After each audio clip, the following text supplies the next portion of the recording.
கொஞ்சமாச்சு மூளையோட எப்போ தான் முத்துவும் மீனாவும் நடந்துக்க போகிறாங்க அப்படிங்கிறது நமக்கு தெரியவே இல்லை. அவங்க பண்ணுற விஷயங்கள், பேசுகிற விஷயங்கள், யோசிக்கிறது, இது எல்லாமே அடிக்கடி இந்த மழுமட்டைகள் அப்படிங்கிற வார்த்தையை சொல்லுவாங்க. அதாவது என்னென்னா கொஞ்சம் கூட மூளையை மழுங்கி போய் என்ன பண்ணுறது அப்படின்னு தெரியாமல் இருக்க ஒரு 2 பேராக தான் அவங்க இருக்காங்க. இப்போ மனோஜ் என்ன பண்ணுறாரு அப்படின்னா தன்னுடைய மனைவிக்கு தங்க தாலி வாங்கி கொடுத்துருக்காரு. அந்த தாலி செயினோட தாலி அப்படிங்கும் போது அதுவே நம்ம நேற்றே பேசின மாதிரி 2.5 2.25 லட்சத்துக்கு மேலே ஆல்மோஸ்ட் 3 லட்ச ரூபாய்க்கு ஒரு பொருளை வாங்கியிருக்காரு. வாங்கினது மட்டும் இல்லாமல் அவங்க அம்மாவுக்கு 15,000 ரூபாய்க்கு சேலை. ஸோ இப்போ ஆர்டர் பார்த்துங்க, ஒய்ஃபுக்கு 3 லட்ச ரூபா, அம்மாவான விஜயா அப்படியே இவருடைய எல்லா திருட்டுத்தனத்தையும் மறைச்சி இவருக்காக பணத்தை திருடி கொடுக்குற விஜயாவுக்கு 15,000க்கு ஒரு சேலை. 15,000க்கு ஒரு சேலை. பரவாயில்லம்மா, கரெக்டாக கண்டுபிடிச்சிட்டிங்க, நீங்கள் கொஞ்சம் நல்ல பணக்கார குடும்பத்துலேருந்து வந்ததுனால உங்களுக்கு தெரியுது அப்படிங்கிறார். இதுக்கப்புறம் அப்பாவுக்கு எதுவும் வாங்கிட்டு வரலையா அப்படின்னு கேட்டோன்னா ஒரு வாட்சை கையில் எடுக்கிறார். வாட்ச் எடுக்கிற அவருக்கு என்ன டைமுக்காக வாட்சை கட்டி டைம் பார்த்து வேலைக்கா போகிறாரு அப்படிங்கிறாங்க. இப்போ நீ கூட என்னம்மா உனக்கு எதுக்குமா பட்டுச்சால, இப்போ என்ன நீ எதுவும் வேலைக்கு போறியா இல்லை எதுவும் ஃபங்க்ஷனுக்கு போறியா, சும்மா தானே வீட்டிலே இருக்க அப்படின்னு திருப்பி கேட்கலாம். ஆனால் கேட்கல. உடனே இப்போ எனக்கு எதுக்குறா வாட்ச்சு அப்படிங்கிறார் அவர். என்னை எப்பயும் அவமானப்படுத்துகிற மாதிரி தான் பேசுவாங்க, பழகிடுச்சு, எதுக்கு வாட்ச்சு அப்படின்னு கேட்குறாரு. வாட்ச் உங்களுக்கு இல்லை எனக்குங்கிறாரு இவர். பல்பு, அந்த வாட்ச் எவ்வளோ தெரியுமா அப்படின்னா ஒரு 200 இருக்குமா அப்படிங்கிறாரு. இந்த பக்கம் முத்து 500 இருக்குங்க அப்படின்னு அவங்க வேற மீனா வேற தன்னுடைய கருத்தை அப்படி தெரிவிக்கிறாங்க. சரி 500 இருக்குமா அப்படின்னு கேட்டாச்சா, இவங்கெல்லாம் பாரு ரோட்டு கடை நினைக்கிறாங்க, 1000 இருக்கும் அப்படிங்கிறாங்க விஜயா. 51,000 அப்படிங்கிறாரு. 51,000 டக்குன்னு வாயப்போனது எந்திரிச்சிட்டார் முத்து. உட்காருங்க அப்படிங்கிறாங்க. 51,000 ரூபாய்க்கான ஒரு பொருளை இப்போ வாட்ச் எதுக்குறா வாங்கினேன், என்னடா விஷயம் அப்படின்னு கேட்டால் பிராண்டுக்கு தான் அது காசு அப்படிங்கிறாங்க. இல்லை அதில் எதுவும் படம் காமிக்குமா, பேசுமா, இல்லை ஃபோன் அட்டன் பண்ணலாமா அப்படின்னா அதெல்லாம் கிடையாது, அனலாக் வாட்ச் தான் அப்படிங்கிறாங்க. இவங்களே ஷாக் ஆகி ரோஹினி இவ்வளோ காசு தேவையான்ட்டு. நம்ம ஒரு பிஸ்னஸ் மேனாக நம்ம எப்படி ஆகணுமோ அந்த மாதிரி நடந்துக்கணும், அதனால தான் அதை வாங்கியிருக்கேன், இந்த பிராண்டுக்கான காசு, இதோட அருமெல்லாம் உங்களுக்கு எங்கே புரிய போகுது அப்படின்னு இப்போ கையில் அந்த வாட்சை கட்டுறாரு. ஸோ உங்கள் அப்பாவுக்கு என்ன தான் வாங்கிட்டதான்னு கேட்டால் குற்றாலம் துண்டு ஒன்று 50 ரூபாய்க்கு வாங்கிட்டு வந்துருக்காரு. 50 ரூபா கூட இருக்குமான்னு தெரில. அப்பாவுக்கு பிடிக்குமேன்ட்டு. அப்பா உங்களுக்கு கொடுக்க வேண்டிய மாதம் கொடுக்க வேண்டிய 50,000 கொடுப்பானா இல்லையான்னு தெரியல, தலையில் துண்டை தான் போட போகிறான் அப்படின்னு ஆல்ரெடி இப்போ முத்து பேச ஆரம்பிச்சிட்டார். உடனே இதுக்கெல்லாம் மட்டுமே ஒரு 4-5 லட்ச ரூபா ஆயிருக்குமே, எங்களுக்கு கொடுக்க வேண்டிய காசை கொடுப்பியா அப்படின்னா எங்கள் செலவை பற்றி நீங்கள் ஏன் கவலைப்படுறீங்க, பொறாமல் இல்லைன்னா அப்புறம் ஏன் கேள்வி கேட்குறீங்க, உங்களுக்கு தர வேண்டிய காசை நாங்கள் கொடுத்துறோன்னு சொல்கிறோம், கொடுத்துருவோம் அவ்வளோதான், அதுக்கு மேலே எதுவும் பேசாதீங்க அப்படின்னு ரோஹினி வேற பேசிடுறாங்க. இப்போ மாதம் கொடுக்குற 50,000 ரூபாங்கிறது தனி. நீங்கள் உங்களுடைய நகை, உங்கள் மனைவியுடைய நகையை கொண்டு போய் வச்சு 4 லட்ச ரூபாயை விற்றாரு, அதில் 2 லட்ச ரூபாயை காசை கொடுத்தீங்க. அந்த 2 லட்ச ரூபா கொடுக்கணும்ல, அது அந்த 50,000 இல்லாமல் தனிப்பட்ட பொருள். 4 லட்ச ரூபாய்க்கு உன் மனைவிக்கு இதெல்லாம் வாங்க முடிஞ்ச நீ எங்கள் 2 லட்ச ரூபாய் எப்படா கொடுப்ப அப்படின்னு கேட்கலாம். இல்லை சரி இதை வாங்கினா ஓகே சந்தோஷம், உன் செலவு எல்லாத்தையும் பண்ணிட்டேன், எங்கள் 2 லட்ச ரூபாய்க்கு டைம் கேட்டிங்க, டைம் எப்போங்கிறத சொல்லுங்கள், எந்த நாளுக்குள்ளே கொடுப்பேங்கிறத சொல்லுங்கள், இவ்வளோ செலவு பண்ணுற அளவுக்கு கையில் காசு வச்சுருந்தீங்க எங்களுக்கும் கொடுக்கலாம்ல அப்படிங்கிறத கேட்கலாம். அதையும் கேட்கல. என்ன ஒரு மூல அறிவோடு தான் இவங்க 2 பேர் இருப்பாங்கிறது நமக்கு ஒன்றுமே புரியல. இதுக்கப்புறம் தான் என்ன ஆகுது அப்படின்னு பார்த்தீங்கன்னா மனோஜும் ரோஹினியும் பேசும்பொழுது எப்படி இவ்வளோ பணம் வந்துச்சு திடீர்னு அப்படின்னு கேட்கும்பொழுது அவர் கிரெடிட் கார்டில் வாங்கினேங்கிறார். கிரெடிட் கார்ட்லையா அப்படின்னா நம்மளுக்கு நிறைய காசு வருது, கம்பெனி நல்லா போகுது, அதெல்லாம் திருப்பி கொடுத்துடலாம், எல்லாமே இஎம்ஐ தான், அதெல்லாம் ஒன்றும் பிரச்சனை இல்லை அப்படிங்கிறார்.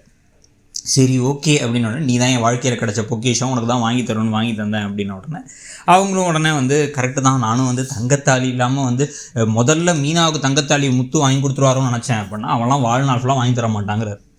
உடனே அதனால எனக்கு சந்தோஷம் தான்ட்டாங்க இவங்க. உடனே கோவா ட்ரிப்புக்கு வேறு பிளான் வேறு இன்னும் நிறைய கிரெடிட் பேலன்ஸ் இருக்குன்ட்டு. மொத்தம் 10 லட்ச ரூபா கிரெடிட் கார்டு இப்போ ஒரு 4 லட்ச ரூபாய்க்கு மேலே செலவாயிடுச்சு. 4 லட்ச ரூபா செலவாயிடுச்சு அப்படின்னா மிச்சம் ஒரு 6 லட்சத்தில் அது ஒரு 2 லட்ச ரூபாய்க்கு இது போயிட்டு வந்துடலாம், ட்ரிப்பு போயிட்டு வந்துடலாம், 1 லட்சத்துலேருந்து 2 லட்சத்துக்கு ட்ரிப்பு போயிட்டு வந்துடலாம் அப்படின்னு அடுத்த முடியல வேறு இருக்காங்க. ஸோ இப்போ இதெல்லாம் எப்போ கட்ட போகிறாரு, எப்படி கட்ட போகிறாருன்னா அதான் கடற்கேங்கிறாரு. வருவாய் வரத்துக்கு முன்னாடி கொஞ்சமாச்சு அதுக்கு ஏற்ற மாதிரி செலவு பண்ணலாம், அப்படிலாம் கிடையாது. ஆனால் இதில் இந்த முத்து மீனாவும் மக்காவே சுற்றிக்கிட்டு இருக்காங்க.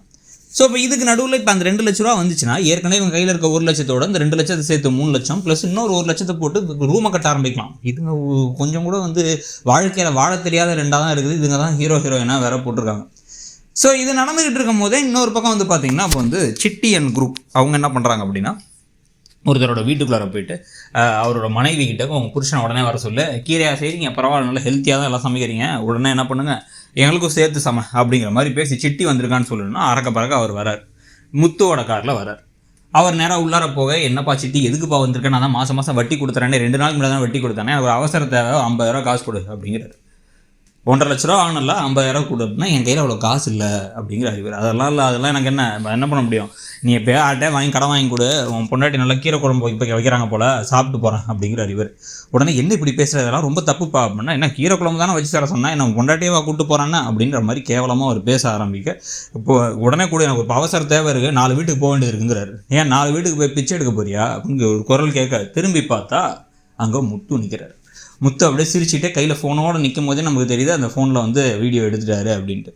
ஸோ அவர் நிற்கிற போஸ்ட்டில் சிரிப்பில் இது பண்ணிட்டு இந்த உடனே வந்து ஒரு கூட வந்து அடியாளர் டே முத்து அப்படின்னு வந்தபோது அவர் நல்லா சப்பு 4 அடியை விடுறாரு. அடியை விட்டு தள்ளிப்படா, எத்தனை தடவை அவனெல்லாம் அடிக்கிறது அப்படின்ட்டு, முத்து அப்படின்னு என் தொழிலில் வந்து வம்பு பண்ணாது அப்படின்னா இதெல்லாம் வந்து தொழில் இல்லை.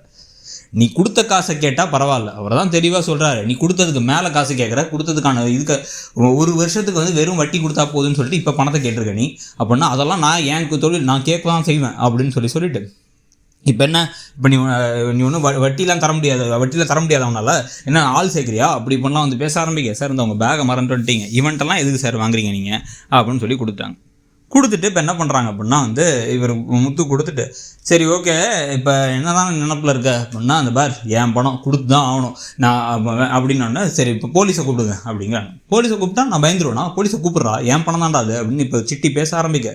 டக்குன்னு இவர் என்ன சொல்கிறாரு அப்படின்னா கரெக்டு தான், உன் பணத்தில் தான் எல்லாம், உன் பணம் தான் எல்லாமே, நீ பேசுகிறதெல்லாம் சரி, ஆனால் வந்து இப்போ போலீஸ் வந்தால் என்ன செய்யலான்னு நான் இப்போ உடனே இல்லை சார் நான் தண்ணி கேட்டு வந்தேன், நான் ஒன்றும் மிரட்டலாம் வரல அப்படின்னு பேசுவேன். இந்த மாதிரிலாம் நீ கேட்பேன்னு தெரிஞ்சு இந்த மாதிரி பேசுவேன்னு தெரிஞ்சு தான் நான் வீடியோ எடுத்து வச்சிட்டேன், வீடியோவை காமிக்கிறேன். இவர் மிரட்டுறதுலாம் வீடியோவில் இருந்தோடனே நீ எனக்கு ஒன்றும் 50,000 கொடுக்க வேணாம், ஆனால் 1 மாதம் வட்டி கூட கொடுக்க வேணாம், 1 மாதத்துக்குள்ளே ₹1,50,000 காசை கொடுத்துரு, நீ ஆள் கூட்டு வந்துட்டல அப்படின்னு கிளம்புறாரு கோவமா சிட்டி.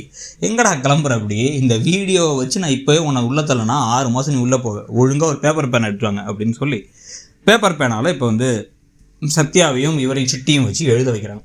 என்ன வைக்கிறாங்கன்னா வந்து நீ எழுதுறா அப்படின்னா சத்யா அப்படியே சிம்புறாரு வேறு, சத்யா எழுதுறாடே அப்படின்னு எழுத வச்சு இப்போ என்ன சொல்கிறாங்கன்னா இந்த வந்து அடுத்த ஒரு 6 மாதத்துக்கு வந்து நான் இவர்கிட்ட வந்து பணத்தை வந்து நான் இப்போ இந்த மாதிரிலாம் பிரச்சனை எதுவும் பண்ண மாட்டேன், அவர் வாங்கின காசை மாதம் 10,000 கொடுத்துருவாரு அவ்வளோதான், அதை தவிர வேறு எதுவும் நாங்கள் வந்து மிரட்டலாம் மாட்டோம் கேட்கலாம் மாட்டோம் அப்படின்னு எழுதி திருப்பி ஒழுங்காக வந்து ஆளுங்களை வச்சு மிரட்டுறதோ நாங்கள் யாராச்சும் என் பேரில் வந்து இங்கே வந்து ஏதாச்சும் பிரச்சனை பண்ணுறதோ பண்ண மாட்டோம், பண்ணால் வந்து அது முழுசாக நான் தான் பொறுப்பெடுத்துக்கிறேன் அப்படின்ற மாதிரி எழுதணும்னு எழுதி அதில் சிட்டியை கையெழுத்து போட வச்சு, சிட்டிக்கு சாட்சி கையெழுத்தாக வந்து சத்யாவை கையெழுத்து போட வச்சு இவர் வந்து அந்த இன்னொருத்தர் கையெழுத்து போட்டு நீங்களாம் பயப்படாதீங்க அப்படின்னு அவங்களாம் ரொம்ப தேங்க் பண்ணுறாங்க.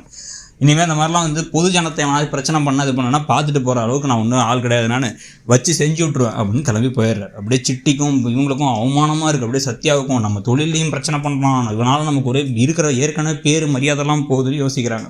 இதுக்கு நடுவில் இப்போ சத்யாவுக்கு பிறந்த நாள் வேறு வருது, பிறந்த நாளுக்கு அவர் ஏதோ வந்து கூழ் கொடுக்குறான்னு இருக்கார் எல்லாத்துக்கும், அதுக்கு வந்து ஆனால் போகக்கூடாது அப்படின்னு வந்து முத்து சொல்கிறத கேட்காம மீனா கிளம்பி போகிறாங்க. போய் அங்கே போய் என்ன அவமானப்பட போகிறாங்க, இவங்களுக்குள்ளே என்னென்ன சண்டைகள் வரப்போகுதுங்கிறது வேறு பார்க்க வேண்டியது இருக்குது. ஸ்ருதி தான் போகணும்னு வேறு அனுப்பிவிட்டாங்க வேறு. ஸோ ஓவராலாக நடக்கிற கூத்தை பற்றி நீங்கள் என்ன நினைக்கிறீங்கிறத சொல்லுங்கள்.